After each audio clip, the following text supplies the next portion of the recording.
Hello বন্ধুরা, আসসালামু আলাইকুম। সকলে ভালো আছেন? আলহামদুলিল্লাহ, আমিও ভালো আছি। ঠিক আছে, আপনাদের মালয়েশিয়ার জনপ্রিয় একটা খাবার দেখাতে চাই। ঠিক আছে, এটা দেখুন, এটাকে সাংকন বলে। সাংকন, এটা আমাদের বাংলাদেশে এটার নাম হচ্ছে গিয়ে চীনা আলু বলে বেশিরভাগ। আমাদের অঞ্চলে মাগুরা থেকে খুলনা কিংবা যশোরে, ঝিনাইদহ এগুলো অঞ্চলে এগুলো বেশি পাওয়া যায়। ঠিক আছে, খাবারটা খেতে অনেক সুস্বাদু এবং অনেকটাই পানি জাতীয় ফল।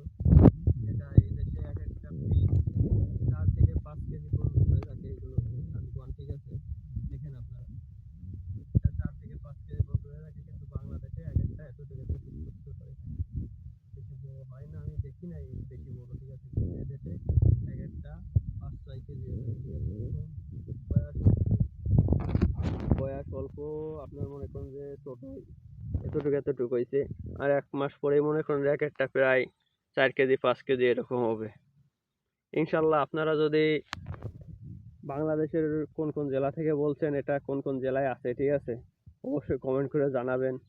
আসসালামু আলাইকুম, সকলে ভালো থাকবেন।